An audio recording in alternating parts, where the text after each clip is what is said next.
Hello guys.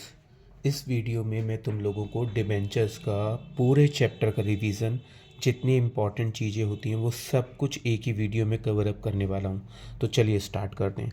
देखो, इस बार के बोर्ड एग्ज़ाम के लिए सबसे इम्पॉर्टेंट टॉपिक है जहाँ पर हमें इशू और रिडम्पशन का जो इम्पैक्ट होता है उसकी एंट्री बनानी होती है। बनानी हमें सिर्फ इशू की एंट्री है, लेकिन अगर रिडम्पशन के टाइम पर हमें कोई लॉस हो रहा है तो उसे भी एंट्री में दिखाना होता है। इस तरह के 6 केसेस होते हैं। आइए सबसे पहले हम इसको रिवाइज करते हैं, क्योंकि ये इस बार के एग्जाम के लिए सबसे इंपॉर्टेंट है। जैसे फर्स्ट केस है, 10,000 डिबेंचर इशू किए हैं, 100 रुपये का है। एक है इशू किए हैं एट पार पे, रिडम्पशन एट पार लिखा हो तो उस लाइन का कोई यूज़ नहीं होता है। 10,000 मल्टीप्लाई 100 कितना होता है? 10 लाख। हमने इशू किए हैं तो हमारे पास पैसा आएगा bank account debit to debenture application allotment 10 lakh रुपये। बाद में डिबेंचर एप्लीकेशन अलॉटमेंट अकाउंट पर जो भी पैसा मिलेगा वो हम किस में ट्रांसफ़र कर देंगे? डिबेंचर अकाउंट में। 9% लिखते हैं बट इसका कोई यूज़ नहीं होता। सेकेंड स्टेप पे आते हैं। हमने यहाँ पे लिखा है रुपीज़। रुपीज़ का मतलब है अब हमें 100 से मल्टीप्लाई करने की नीड नहीं है। 1 लाख के डिबेंचर हमने 10% डिस्काउंट पर बेचे हैं, तो 1 लाख पे 10% डिस्काउंट हुआ 10,000 का, तो हमें पब्लिक से पैसे कितने मिले? 90,000 रुपीज़। रिडम्पशन एट पार लिखा है तो इस लाइन का कोई यूज़ नहीं होगा। तो bank to debenture application allotment 90,000, debenture application allotment debit 90,000। 10,000 रुपये हमको कम मिले हैं, वो हमारा लॉस हो गया, डेबिट कर देंगे टू 9% डिबेंचर 1 लाख रुपये। अक्सर टीचर बोलता है कि इसको राइट ऑफ करने की एंट्री भी बनाओ। तो जो भी हमें डिस्काउंट का लॉस हुआ है उसको सबसे पहले हम कोशिश करेंगे, अगर क्वेश्चन में कोई सिक्योरिटी प्रीमियम हो तो उससे रिकवर करें। अगर वो लॉस नहीं है तो हम उसको कहाँ ट्रांसफ़र कर देंगे? स्टेटमेंट ऑफ P&L में। अब हमारा थर्ड केस आता है। यहाँ पर हमने 5,000 डिबेंचर बेचे हैं 100 रुपीज़ वाले, तो टोटल कितने हो गए? 5 लाख के। 10% प्रीमियम पर बेचे यानी कि 5 लाख रुपीज़ के थे, और हमें 10% एक्स्ट्रा यानी 50,000 रुपीज़ ज़्यादा मिले हैं। तो हमें पब्लिक से पैसे मिले bank to debenture application allotment 5,50,000। 5,50,000 मिले। डिबेंचर थे 5 लाख के, तो कितने रुपए एक्स्ट्रा प्राइस पर मिले? 50,000 पर। प्रीमियम हमेशा क्रेडिट होता है और डिस्काउंट हमेशा डेबिट होता है, और उसको हम कहाँ से राइट ऑफ करते हैं? पहले प्रीमियम से, बाद में P&L से। अब नेक्स्ट पॉइंट पर आते हैं, फोर्थ पॉइंट। यहाँ पर हमने 5,000 रुपये के डिबेंचर्स हैं, 100 रुपये का एक है, तो एट पार पर बेचें तो 5 लाख के बेचे, तो पहली एंट्री बनेगी bank to debenture application allotment 5 lakh. पैसे कितने मिले थे? Debenture application allotment 5 lakh, transfer किस में कर दिया? डिबेंचर में। यहाँ पे लिखा है जब हम रिडम्पशन करेंगे तब 5% पैसा एक्स्ट्रा देंगे, यानी हमने वादा कर दिया है पब्लिक को कि जब हम पैसे लौटाएंगे तो 5% पैसा एक्स्ट्रा देंगे। अगर मैं एक्स्ट्रा पैसा दूंगा तो ये मेरा फ़ायदा है या लॉस है? लॉस है। और जो भी पैसा हम एक्स्ट्रा देंगे उसे हम क्या बोलते हैं? Premium on redemption. किस पर निकालते हैं? 5 लाख पर। 5% मतलब 25,000 रुपये मैं एक्स्ट्रा दूंगा, ये मेरा क्या है? लॉस है। बाद में हम इस लॉस को किस में ट्रांसफ़र करेंगे? स्टेटमेंट ऑफ P&L में। अगर क्वेश्चन में कोई सिक्योरिटी प्रीमियम हो तो पहले सिक्योरिटी प्रीमियम यूज़ करेंगे, बाद में P&L में डालेंगे। नेक्स्ट केस पर आइए। यहाँ पर लिखा है 5,000 डिबेंचर्स हैं, 100 रुपये का एक है, तो 5 लाख रुपये के हैं, 10% डिस्काउंट पर बेचे। 5 लाख की चीज़ 50,000 रुपये के डिस्काउंट पर बेची, तो पैसे कितने मिले? Bank to debenture application allotment 4,50,000। कितने पैसे मिले? 450। 50,000 रुपये का हमें डिस्काउंट का लॉस हो गया। डिबेंचर कितने थे? 5 लाख रुपये के। जब हम रिडम्पशन करेंगे तो 5% एक्स्ट्रा प्राइस पर देंगे, तो 5 लाख का एक्स्ट्रा प्राइस 5% कितना होता है? 25,000। और यहाँ पे क्या लिखेंगे? Premium on redemption. तो हमें दोनों चीज़ों को जोड़कर एक साथ भी एंट्री बना सकते हैं। यहाँ पर डिस्काउंट ऑन इशू का लॉस है 50,000, लॉस ऑन इशू का लॉस है 25,000, दोनों का टोटल लॉस 75,000 भी लिख सकते हैं। बाद में हम इस लॉस को पहली कोशिश करेंगे सिक्योरिटी प्रीमियम से राइट ऑफ करने की। दूसरा, अगर सिक्योरिटी प्रीमियम नहीं है तो इस सारे लॉस को हम कहाँ ट्रांसफ़र कर देंगे? स्टेटमेंट ऑफ P&L में। मैंने इनको अलग अलग दिखाया, आप एक साथ भी दिखा सकते हो। नेक्स्ट केस पे आते हैं। यहाँ पे ऑलरेडी रुपीज़ है तो 100 का यूज़ नहीं होगा। 5 लाख रुपए के डिबेंचर हैं, 10% प्राइस पर बेचे हैं, वो भी प्रीमियम पर, यानी कि 5 लाख के साथ 50,000 रुपये एक्स्ट्रा मिले। तो पहली एंट्री हो गई bank to debenture application allotment 5,50,000 रुपये। 5,50,000 रुपये मिले। 5 लाख के डिबेंचर थे, 50,000 का सिक्योरिटी प्रीमियम हो गया। जब रिडम्पशन करेंगे तो कितने पैसे एक्स्ट्रा देंगे? 5%। तो यानी 5 लाख का 5%, loss on issue of debenture 25,000, नीचे क्या आ गया? प्रीमियम और रिडम्पशन 25,000। ये जो 25,000 मैं एक्स्ट्रा दे रहा हूँ ये मेरा लॉस है। अब मैं इस लॉस को कहाँ से रिकवर करूँगा? सिक्योरिटी प्रीमियम से, और यहाँ पे हमारे पास सिक्योरिटी प्रीमियम ऑलरेडी है, तो हम इस लॉस को किस में से रिकवर करेंगे? सिक्योरिटी प्रीमियम से। दूसरा मोस्ट इंपॉर्टेंट टॉपिक जो एग्ज़ाम के लिए है वो इशू अदर देन कैश है। यहाँ पर एक छोटा सा क्वेश्चन है जिसको मैं क्लियर कर देता हूँ। हमने यहाँ पर 20,50,000 की एसेट्स खरीदी हैं, 1,50,000 की लाइबिलिटी खरीदी है। जिस पार्टी से खरीदी है उसका नाम है गुड रिजल्ट लिमिटेड। यहाँ पर हम इसे वेंडर भी बोल सकते हैं। वेंडर तब लिखना है जब नाम ना दिया हो। तो जब हमने एसेट्स खरीदे हैं तो हम एसेट्स अकाउंट को डेबिट करेंगे 20,50,000 रुपये से। हमने कितनी लाइबिलिटी खरीदी है? 1,50,000 रुपये की। ये सब कुछ परचेज कंसिडरेशन का मतलब होता है ये सब कुछ हम कितने पैसे में खरीद रहे हैं? 20 लाख रुपये में। तो हम वेंडर को कितने पैसे देंगे? 20 लाख रुपए। यहाँ पे हम क्या लिखेंगे? गुड रिजल्ट लिमिटेड, जो पार्टी का नाम है वो लिख देंगे। अब यहाँ पर देखो, क्रेडिट का टोटल तो ज़्यादा है, डेबिट का टोटल कम है, तो जो डिफरेंस है वो हमारा क्या हो जाएगा? डेबिट में कम आता है तो गुडविल, और अगर क्रेडिट में कम आएगा तो क्या लिखेंगे? Capital reserve. कई बार क्या होता है क्वेश्चन में ना, परचेज कंसिडरेशन की अमाउंट नहीं दी होती है, तो परेशान होने की ज़रूरत नहीं है। जो भी आपने वेंडर को पेमेंट की है और जितनी अमाउंट के आपने डिवेंचर इशू किए हैं उसका टोटल करके यहाँ पर लिख दो, ठीक है। अब यहाँ पर लिखा है कि हमने 1 लाख रुपए के उसको चेक से पेमेंट कर दिया है, तो यहाँ पर वेंडर लिमिटेड, यहाँ पे क्या आ जाएगा? Good result limited debit to bank to bills payable. हमने उतने रुपए का एक बिल्स पेबल एक्सेप्ट कर लिया है। इसकी जगह पे कुछ और भी आ सकता है। बैंक से लोन ले लिया तो आप यहाँ पे बैंक लोन लिख देना, बैंक ओवरड्राफ्ट हो तो बैंक ओवरड्राफ्ट लिख देना। हमने 1 लाख का चेक दे दिया है, 1 लाख रुपए का बिल दे दिया है, तो 20 लाख में से हम 2 लाख दे चुके हैं, तो अब बैलेंस कितना बचा? 18 लाख रुपए का। यहाँ पे लिखा है कि उतने अमाउंट के हम बदले में उसको डिबेंचर इशू करेंगे। यहाँ पर लिखा है कि हम डिबेंचर एट पार पे दे रहे हैं, तो सबसे पहले हम रफ में डिवाइड करेंगे कि 18 लाख रुपए की पेमेंट करने के लिए बदले में हम 100 वाला डिबेंचर दे रहे हैं, तो मुझे नंबर ऑफ डिबेंचर्स कितने देने पड़ेंगे? 18,000। तो 18,000 मल्टीप्लाई 100, उतने रुपए के हमने उसे डिबेंचर इशू कर दिए। नेक्स्ट केस में मुझे 18 लाख रुपए देने थे, यहाँ पर मैं डिबेंचर 10% डिस्काउंट पे दे रहा हूँ, तो मैं एक डिबेंचर 100 वाला 10 रुपीज़ कम प्राइस पे 90 रुपये का दे रहा हूँ। तो डिवाइड करके क्या निकला कि हम उसे 20,000 इंटू 100 इतने के डिबेंचर दे रहे हैं, और 20,000 इंटू 10 रुपीज़ 2 लाख रुपए का हमें क्या हो जाएगा? डिस्काउंट का लॉस हो जाएगा, ठीक है। यहाँ पे लिखा हुआ है क्वेश्चन में कि हमने डिबेंचर जो है वो प्रीमियम पर इशू किए हैं, तो 18 लाख रुपए देने थे, हम एक डिबेंचर 120 रुपये के प्राइस पे दे रहे हैं, तो कितने नंबर ऑफ डिबेंचर्स देने पड़ेंगे? 15,000 डिबेंचर देने पड़ेंगे 100 रुपीज़ वाले। इसमें हमें साथ में प्रीमियम भी है, तो हम क्या करेंगे? 15,000 इंटू 20 प्रीमियम कर देंगे। अब यहाँ पर एक इंपॉर्टेंट बात और भी है जो एग्ज़ाम के लिए याद रखना, इसमें ये भी लिखा हुआ आ सकता है premium on redemption at 5% premium. अगर ऐसा कुछ लिखा हुआ आ जाता है कि प्रीमियम के रिडम्पशन के टाइम पर भी प्रीमियम है, तो आप याद रखिएगा 2 लाइन अलग से जोड़ दीजिएगा, ऊपर की तरफ loss on issue of debenture, नीचे की तरफ प्रीमियम ऑन रिडम्पशन। ऐसे ही इसमें loss on issue of debenture और प्रीमियम ऑन रिडम्पशन, अगर इसमें भी ऐसी सिचुएशन टीचर दे देता है तब।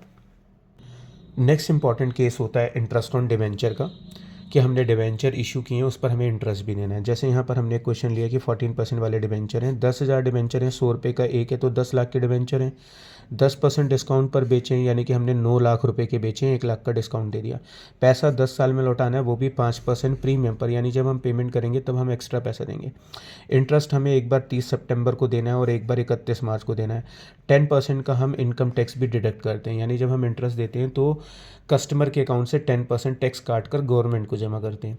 तो यहाँ पे सबसे पहले हमने 9 लाख रुपए के डिबेंचर बेचे हैं, 10 लाख के डिबेंचर 10% डिस्काउंट पे। बाद में 9 लाख रुपए के डिबेंचर एप्लीकेशन अलॉटमेंट, 1 लाख का डिस्काउंट, टोटल डिबेंचर कितने थे? 10 लाख के।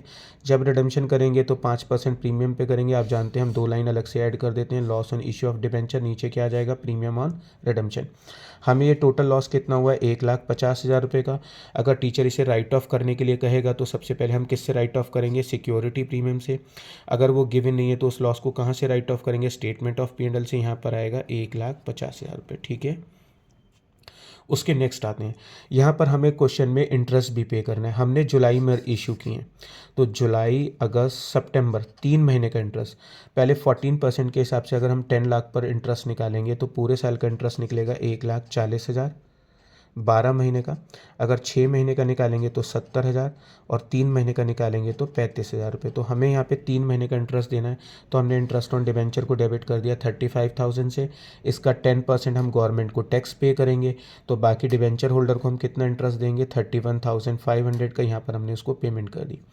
30 सितंबर के बाद 31 मार्च में 6 महीने का गैप आ गया। अब हम 6 महीने बाद फिर से इंटरेस्ट देंगे, अब की बार हम इंटरेस्ट देंगे 6 महीने का।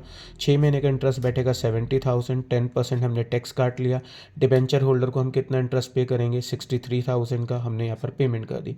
जितना टैक्स हमारा कटा था पूरे साल में वो सारा टैक्स हमने गवर्नमेंट को दे दिया। Tax deducted at source account debit to bank, यहाँ पे आप इनकम टैक्स भी लिख सकते हो।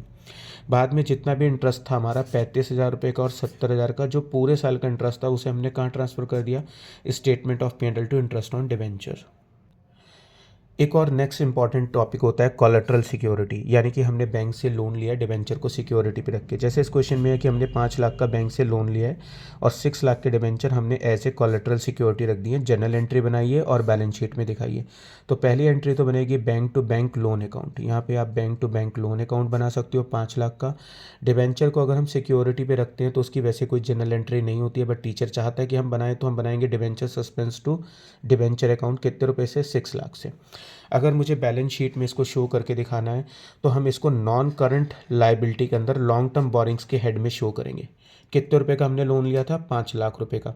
नोट्स में इसकी परसेंटेशन कैसे देंगे, लॉन्ग टर्म बोरिंग्स का नोट्स बनाएंगे, उसमें हम दिखाएंगे कि हमने लोन लिया है 5 लाख रुपए का। फिर हम ये दिखाएंगे कि हमने हमारे पास से कितने डिबेंचर एक तरीके से इशू किए हमने against bank loan as a collateral security, 6 lakh रुपए के। अब हमने बाद में ये हमने बैंक को बेचे तो है नहीं, जस्ट बैंक के पास उसकी कस्टडी रखी है, तो हम 6 लाख के कैंसिल इफेक्ट डालेंगे डिबेंचर सस्पेंस करके। कितने रुपए का, 6 लाख का, तो इसकी अमाउंट हो जाएगी 0। ये वाला 5 लाख का टोटल यहाँ लिखेंगे और यही 5 लाख रुपए हम यहाँ पर शो कर देंगे। ठीक है।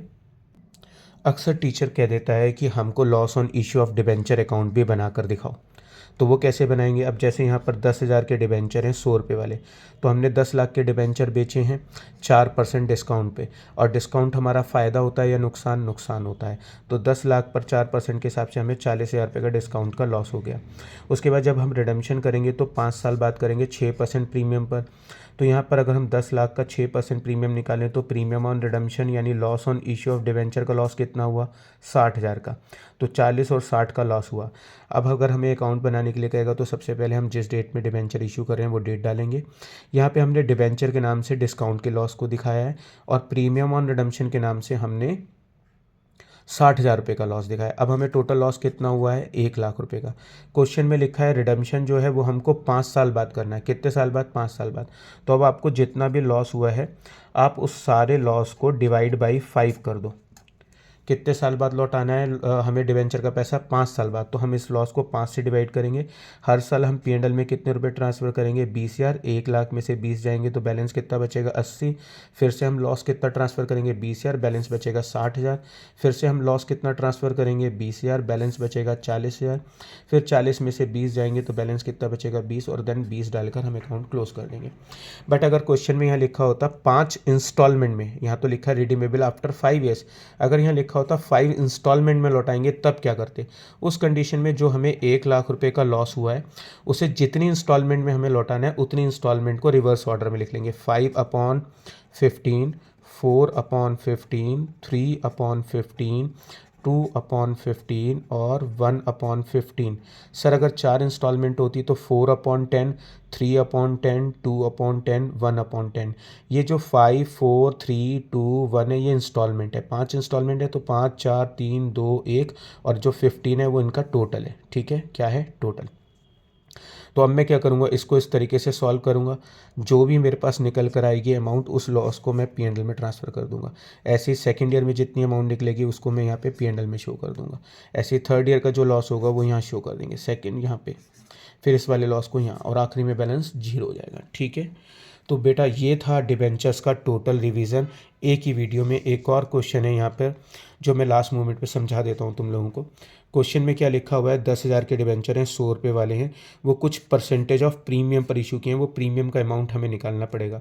जब हम रिडेम्पशन करेंगे तो 10% प्रीमियम पर करेंगे। 10,000 इंटू 10 करेंगे तो हमें टोटल लॉस कितना हुआ है, टोटल डिबेंचर इशू किए हैं 10 लाख के। 10 लाख पे 10% के हिसाब से हमें जो लॉस होगा प्रीमियम ऑन रिडेम्पशन का वो कितना होगा, 1 लाख रुपये का। सबसे पहले हम इस लॉस को किस में से रिकवर करते हैं, सिक्योरिटी प्रीमियम में से। उसके बाद हम इस लॉस को कहाँ से रिकवर करते हैं, स्टेटमेंट ऑफ P&L से। ठीक है। क्वेश्चन में लिखा हुआ है कि हमने 40,000 रुपये के लॉस को P&L से राइट ऑफ किया है। अगर हमने 40,000 का लॉस P&L से राइट ऑफ किया है तो इसका मतलब हमने सिक्योरिटी प्रीमियम से कितना लॉस राइट ऑफ किया होगा, 60,000 रुपये का। अब ये जो 60,000 रुपये का हमने लॉस सिक्योरिटी प्रीमियम से रिकवर किया है, ये वही अमाउंट है जहाँ पर हमने प्रीमियम पर शेयर बेचे थे। अब अगर मुझे इसको परसेंटेज में निकालना है तो जितना भी प्रीमियम का अमाउंट है अपॉन में टोटल डिबेंचर रखेंगे, इनटू 100 करेंगे तो हमारे पास निकल कर आएगा 6%। ठीक है, इस तरीके से अगर आपको कोई डिस्काउंट को परसेंटेज में निकालना हो या लॉस को परसेंटेज में निकालना हो तो याद रखना अपॉन में डिबेंचर की फेस वैल्यू रखते हैं। ठीक है, इनटू 100 करेंगे तो उस चीज़ की परसेंटेज निकल जाएगी। होप यू गाइस इस 15 मिनट की वीडियो में आपको पूरा का पूरा डिबेंचर समझ में आ गया होगा और वो रिवाइज भी हो गया होगा।